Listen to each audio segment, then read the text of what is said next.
क्या आपने कभी महसूस किया है कि आपकी सबसे बड़ी जीत और सबसे गहरी हार दोनों आपके भीतर ही जन्म लेती हैं? कभी कभी परिस्थितियां आपके विरुद्ध नहीं होती, बल्कि आपके विचार, आपकी धारणाएं और आपका दृष्टिकोण ही होता है जो जीवन को भारी या हल्का बना देता है। यही है इस पुस्तक का मूल आधार। Mind is everything. मन ही हर अनुभव की शुरुआत है और उसी में उसका अंत भी है। आपका मन ही वो कैनवस है जिस पर आपका पूरा जीवन चित्रित होता है। ये किताब आपको सिखाती है कि आपका मन ही आपका भाग्य है। अब प्रश्न ये नहीं है कि दुनिया आपके साथ क्या कर रही है, बल्कि ये है कि आप अपने मन के साथ क्या कर रहे हैं। मन की प्रकृति को पहचानना। मन को हम अक्सर विचारों की मशीन समझते हैं, लेकिन ये सिर्फ विचार उत्पन्न करने वाला यंत्र नहीं है। मन वो शक्ति है जो आपके जीवन की दिशा तय करती है। ये केवल सोचता नहीं, ये निर्णय लेता है, अनुभव करता है, व्याख्या करता है और सबसे जरूरी, ये आपको आपकी ही नजरों में छोटा या बड़ा बना सकता है। अब एक बात समझिए, जब आप सुबह उठते हैं तो सबसे पहले जो आवाज आपके अंदर गूंजती है वो किसी और की नहीं होती, वो आपके अपने मन की होती है और वही आपके दिन की शुरुआत का मूड सेट कर देती है। अगर मन ने कहा आज तो कुछ अच्छा नहीं होगा, तो वो दिन स्वतः कठिन हो जाता है। अगर मन ने कहा आज कुछ नया हो सकता है, तो आप उत्साह से भर जाते हैं। मन का संवाद ही आपका अनुभव बन जाता है। मन और वास्तविकता के बीच का गहरा रिश्ता। लोग अक्सर कहते हैं हकीकत को स्वीकार करो, लेकिन कौन सी हकीकत? वही जो आपकी आंखें देख रही हैं या वही जो आपका मन उसके बारे में सोच रहा है? सच तो यह है कि आपकी हर बाहरी हकीकत पहले आपकी भीतरी व्याख्या से होकर आती है। मान लीजिए दो लोग एक ही स्थिति में हैं, नौकरी छूट गई। एक सोचता है मेरी जिंदगी खत्म हो गई, दूसरा सोचता है अब कुछ नया शुरू करने का मौका मिला है। स्थिति वही है, लेकिन मन की व्याख्या अलग है और यही व्याख्या ही तय करती है कि आगे क्या होगा। इसलिए जब कहा जाता है कि माइंड इज एवरीथिंग, तो ये कोई कविता नहीं है, ये जीवन की सबसे ठोस सच्चाई है। सोच की आदतें आपकी अदृश्य जंजीरें। हम ये मान बैठे हैं कि सोच अपने आप आती है और हम केवल उसका अनुसरण करते हैं, लेकिन असल में हमारी सोच अभ्यास है और अभ्यास से बनी हर चीज को बदला जा सकता है। आपने गौर किया होगा, नकारात्मक सोच अपने आप दोहराई जाती है और जितनी बार वो दोहराई जाती है उतनी ही सच्ची लगने लगती है। उदाहरण के तौर पर, अगर आप खुद से बार बार कहते हैं मुझे कभी सफलता नहीं मिलेगी, मैं दूसरों जितना अच्छा नहीं हूं, मेरे लिए यह बहुत कठिन है, तो ये केवल विचार नहीं रह जाते, ये आपके आंतरिक विश्वास बन जाते हैं और विश्वास आपकी रचना की शक्ति को तय करते हैं। यहां से एक महान परिवर्तन शुरू होता है। अगर आप अपने विचारों को चुन सकते हैं तो आप अपना भविष्य भी चुन सकते हैं। विचारों की गुणवत्ता इक्वल जीवन की गुणवत्ता। हर दिन मन के भीतर लगभग 60,000 से अधिक विचार आते हैं, लेकिन क्या वे सभी रचनात्मक होते हैं? क्या वे सभी आपके पक्ष में होते हैं? ज्यादातर नहीं, क्योंकि मन स्वचालित रूप से भय, चिंता और अतीत की पुनरावृत्ति में रहता है। अब अगर आपके विचार लगातार ये दोहराते रहें, मैं कमजोर हूं, लोग मुझे नहीं समझते, अगर मैं गलती कर बैठा तो यकीन मानिए, चाहे आपके पास लाख अवसर हों, आप उन्हें अपनाने का साहस नहीं कर पाएंगे। इसलिए जरूरी है विचारों की छटनी। जैसे किसान अपने खेत से खरपतवार हटाता है, वैसे ही आपको अपने मन से नकारात्मक और बेकार विचारों को हटाना होगा। आपका मन एक बगीचा है, जो आप बोओगे वही उगेगा। आत्मचिंतन। क्या मैं अपने मन का मालिक हूं? अब एक सरल सा लेकिन जरूरी प्रश्न, क्या आप अपने मन को चला रहे हैं या मन आपको चला रहा है? जब भी आप प्रतिक्रिया देते हैं, गुस्से में, दुख में, डर में, सोचिए वो प्रतिक्रिया कहां से आई। कई बार हम ऐसा महसूस करते हैं कि हमारे पास कोई विकल्प ही नहीं था, लेकिन सच्चाई यह है कि विकल्प हमेशा था, लेकिन हमने उसे देखने की कोशिश नहीं की। मन हमेशा दो विकल्प देता है, स्वचालित प्रतिक्रिया जो पुराने अनुभवों से आती है, जागरूक प्रतिक्रिया जो समझ और विवेक से आती है। जब आप जागरूक होते हैं तो आप प्रतिक्रिया नहीं देते, आप चुनते हैं, और यही चुनाव ही आपके जीवन को नियंत्रित करता है। पहला कदम, विचारों के प्रति सतर्कता। किताब का एक मूल संदेश है, सतर्क हो जाओ। मतलब अपने विचारों के प्रति सजग हो जाओ। हर उस विचार को देखो जो बार बार आता है और पूछो, क्या यह विचार मेरे पक्ष में है? क्या यह मुझे आगे बढ़ा रहा है या पीछे खींच रहा है? क्या यह मेरी स्वयं की आवाज है या किसी और की थोप दी गई राय?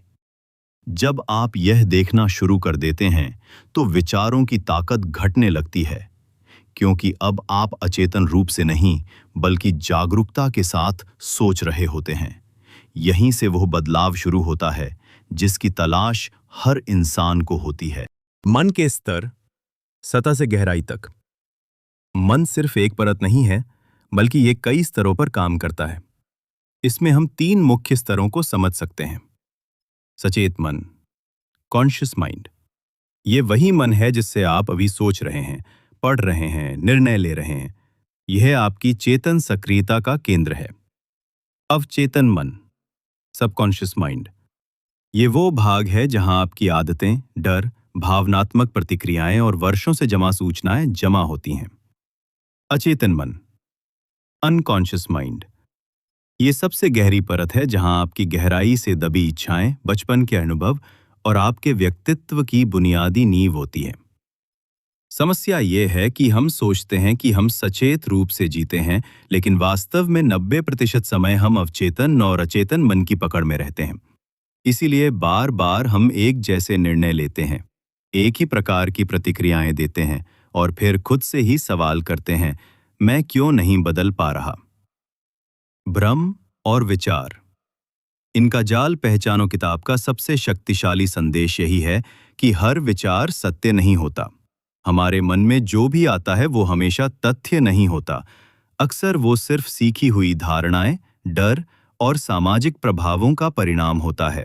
उदाहरण, मैं कभी सफल नहीं हो पाऊंगा, लोग मुझे पसंद नहीं करते, मेरे पास समय नहीं है। अब इन विचारों को ध्यान से देखिए। क्या ये कोई निर्विवाद सत्य है? नहीं, ये सिर्फ भावनात्मक प्रतिक्रिया हैं जिन्हें हमने अंदर गहराई तक स्वीकार कर लिया है। जब हम भ्रम को विचार मानने लगते हैं, तब हम खुद से ही दूर हो जाते हैं। चिंता, डर और आत्मसंदेह की उत्पत्ति। जब आप चिंता करते हैं तो असल में आप भविष्य की एक नकारात्मक कल्पना को बार बार दोहरा रहे होते हैं। जब आप डरते हैं तो आप अपने ही अनुभवों या सीखे हुए विचारों की पुनरावृत्ति कर रहे होते हैं, जिनका वर्तमान से कोई सीधा संबंध नहीं होता। और जब आप आत्मसंदेह में डूबते हैं तो आप एक असत्य विचार को दोहराते हैं, मैं पर्याप्त नहीं हूं। यहां समझने वाली बात यह है कि ये सभी मानसिक अवस्थाएं आपके मन की असंतुलित आदतें हैं, ना कि जीवन की कोई अंतिम सच्चाई। आप चिंता, डर और आत्मसंदेह को समाप्त नहीं कर सकते, लेकिन आप उन्हें पहचान कर कमजोर जरूर कर सकते हैं। जैसे ही आप कहना शुरू करते हैं, ये विचार मैं नहीं हूं, ये सिर्फ विचार है, तो उसमें से शक्ति निकलने लगती है। ध्यान और विचारों के बीच की दूरी। ध्यान का सबसे बड़ा उपहार यही है, ये आपको आपके विचारों से दूर खड़ा कर देता है। ध्यान कोई धार्मिक क्रिया नहीं है। ध्यान मतलब अपने विचारों को देखना, उन्हें रोकना नहीं। जब आप अपने विचारों को देखना शुरू करते हैं तो आप समझते हैं कि विचार आपके होने का हिस्सा नहीं हैं। वे आपके भीतर उठने वाले अस्थायी बुलबुलें हैं। इससे एक अद्भुत परिवर्तन होता है। अब आप विचारों से बहने वाले नहीं रहते, बल्कि उन पर दृष्टा, ऑब्जर्वर बन जाते हैं। ये अवस्था ही आत्मनियंत्रण की शुरुआत है। विकल्प की शक्ति, आप हर क्षण चुन सकते हैं। जब आप ये समझ जाते हैं कि मुझे हर प्रतिक्रिया में विकल्प है, तब आप अपने जीवन को सक्रिय रूप से रचना शुरू करते हैं। आप निर्णय को टालना नहीं सीखते, आप उसे जागरूकता के साथ लेते हैं। जैसे हुस्सा आए, लेकिन बोलने से पहले रुक सकें, डर लगे लेकिन फिर भी आगे कदम बढ़ा सकें, तनाव हो लेकिन उसे शांति में बदल सकें। ये कोई चमत्कार नहीं है, ये मन पर स्वामित्व की कला है। नकारात्मक सोच की 5 सामान्य आदतें और उनका समाधान। मेरे पास समय नहीं है। वास्तविकता, समय हमेशा होता है, प्राथमिकताएं नहीं होती। समाधान, हर दिन 30 मिनट आत्मसंवाद या ध्यान को दें। लोग क्या कहेंगे? वास्तविकता, लोग अपने ही विचारों में खोए रहते हैं। समाधान, खुद की राय को प्राथमिकता दो। मुझ में वो काबिलियत नहीं। वास्तविकता, अभ्यास और लगन हर कमी को खत्म कर सकती है। समाधान, छोटे छोटे लक्ष्य लेकर शुरुआत करो। मेरे विचारों पर मेरा नियंत्रण नहीं। वास्तविकता, शुरुआत में नहीं होता लेकिन अभ्यास से होता है। समाधान, रोज सुबह 5 मिनट अपने विचारों को लिखो। मैं जैसा हूं वैसा ही रहूंगा। वास्तविकता, मनुष्य सबसे लचीला प्राणी है। समाधान, यह स्वीकार करो कि बदलाव तुम्हारे ही हाथ में है। अब तक की समझ, सार संक्षेप, मन कोई स्थिर वस्तु नहीं, यह एक प्रवाह है जिसे देखा और मोड़ा जा सकता है। विचार सच नहीं होते, वे केवल बीते अनुभवों और आदतों का परिणाम हैं। आत्मनियंत्रण तब आता है जब आप विचारों को पहचानते हैं और उन पर प्रतिक्रिया देने से पहले रुकते हैं।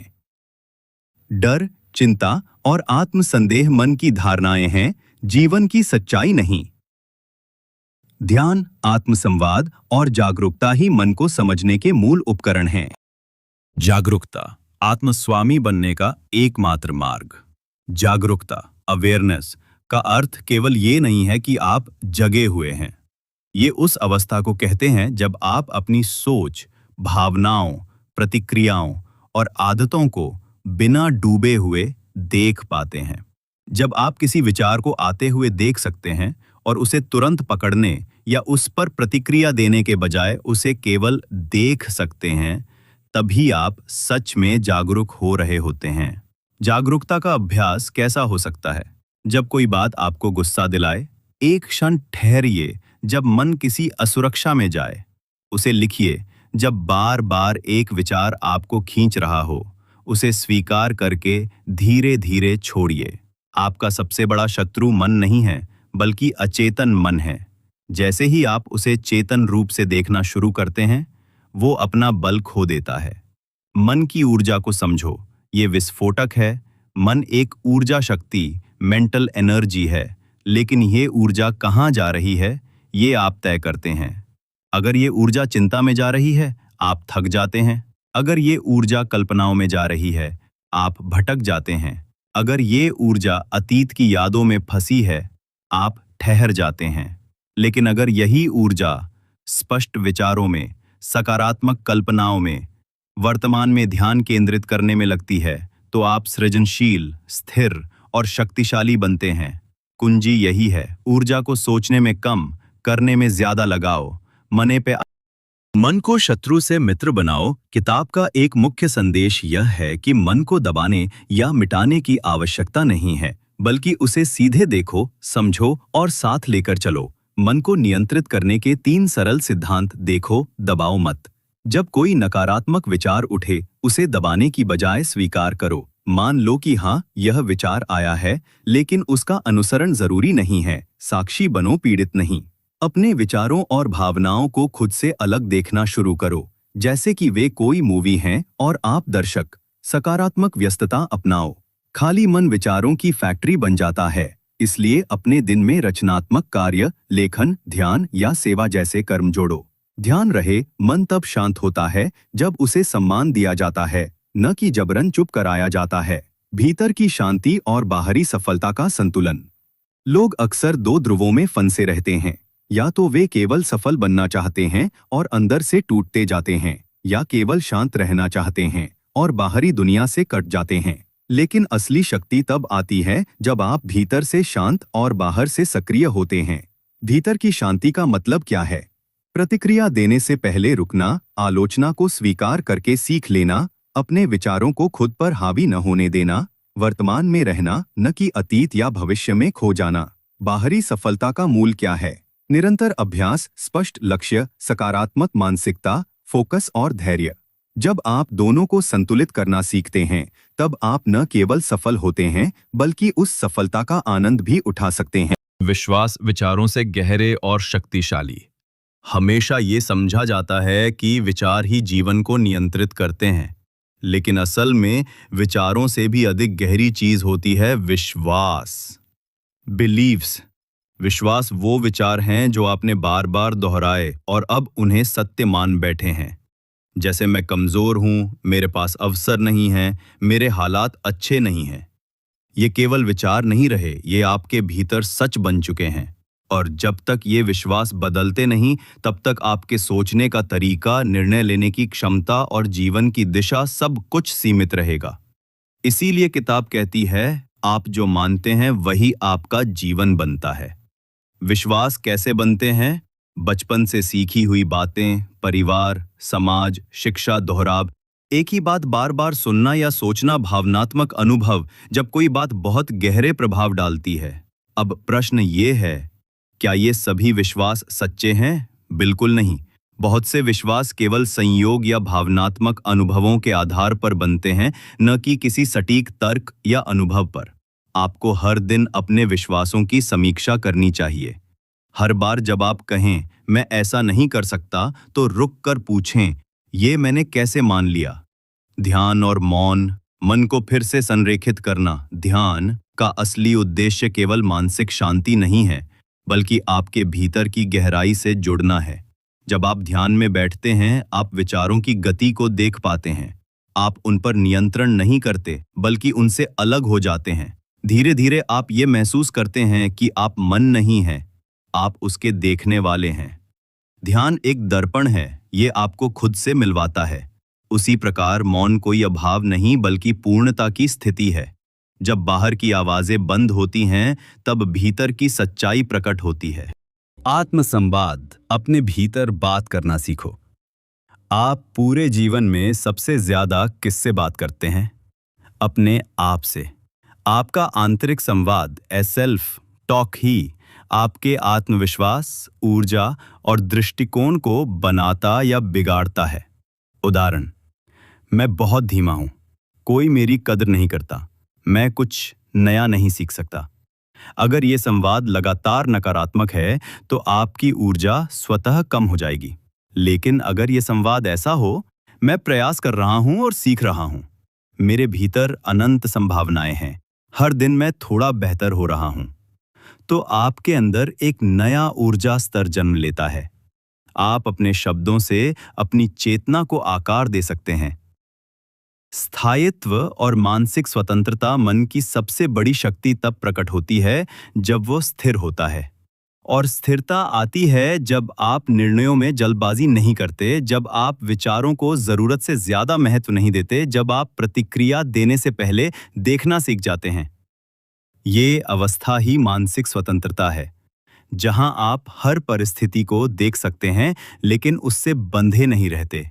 आप मुक्त होते हैं, और जब आप मुक्त होते हैं, तब आपकी रचनात्मकता, साहस और ऊर्जा अपने चरम पर होती है। मन और शरीर का गहरा संबंध। अक्सर लोग मन और शरीर को दो अलग इकाइयों की तरह समझते हैं, लेकिन सच्चाई ये है कि मन और शरीर एक दूसरे के गहरे प्रतिबिंब हैं। जब आपका मन अशांत होता है, तो आपकी सांसें तेज हो जाती हैं, नींद टूट जाती है, पाचन गड़बड़ा जाता है। जब आप शांत, केंद्रित और स्थिर होते हैं, तो आपकी ऊर्जा बनी रहती है, तनाव कम होता है और शरीर स्वस्थ महसूस करता है। यही कारण है कि सकारात्मक सोच, ध्यान और भावनात्मक शांति का सीधा असर शारीरिक स्वास्थ्य पर पड़ता है। मन इक्वल से ऊर्जा का स्रोत है और शरीर इक्वल से उस ऊर्जा की अभिव्यक्ति। आत्मछवि, सेल्फ इमेज। आप खुद को कैसे देखते हैं? हर व्यक्ति के भीतर एक अदृश्य दर्पण होता है। वो दर्पण जिसमें वो खुद को हर दिन देखता है, इसे ही आत्मछवि कहते हैं। आत्मछवि का अर्थ है मैं अपने बारे में क्या मानता हूं। यदि आपकी आत्मछवि कमजोर है, आप छोटे निर्णय लेने से भी डरेंगे, हर बार खुद को दूसरों से कमतर आंकेंगे और खुद को सफलता के लायक नहीं समझेंगे। लेकिन जब आत्म छवि स्पष्ट, मजबूत और सकारात्मक होती है, आप निर्णय लेने में सक्षम हो जाते हैं। आप आलोचना को व्यक्तिगत नहीं लेते, आप हर असफलता में सीख खोज लेते हैं। अपने मन को दोहराकर कहिए, मैं सक्षम हूं, मुझ में निर्णय लेने की ताकत है, मैं हर दिन बेहतर हो रहा हूं। हर सकारात्मक वाक्य आपकी आत्म छवि को संवारता है। Mind is everything. अंतिम सार। अब इस किताब की समस्त यात्रा को एक सूत्र में पिरोते हैं। आपका मन आपकी दुनिया का निर्माण करता है। सोच बदलो, नजरिया बदलो, जीवन बदल जाएगा। विचार सच नहीं होते, वे आदतें होते हैं। जागरूकता से ही आप उन्हें नियंत्रित कर सकते हैं। विश्वास ही आपकी वास्तविकता बनते हैं। उन्हें पहचानो, चुनौती दो और बदलो। ध्यान और मौन सबसे बड़े साधन हैं। इनमें आपकी आंतरिक शक्ति छिपी है। मन को मित्र बनाना सीखो, उसे देखो, समझो और साथ लेकर चलो। जागरूकता इक्वल तो स्वतंत्रता। यही सबसे बड़ा आत्मबल है। अंतिम प्रेरणादायक संदेश। यदि आप इस एक सिद्धांत को जीवन में आत्मसात कर लें, माइंड इज एवरीथिंग, तो आप किसी भी परिस्थिति में अपने भीतर की शक्ति को जागृत कर सकते हैं। मन ही समस्या है और समाधान भी। मन ही डर है और साहस भी। मन ही सीमा है और विस्तार भी। तो अब समय आ गया है कि आप केवल विचारों में ना उलझें, बल्कि अपने भीतर की सत्ता को पहचानें, जागें और अपने मन को साध लें, क्योंकि अंत में जैसा मन है वैसा ही जीवन है।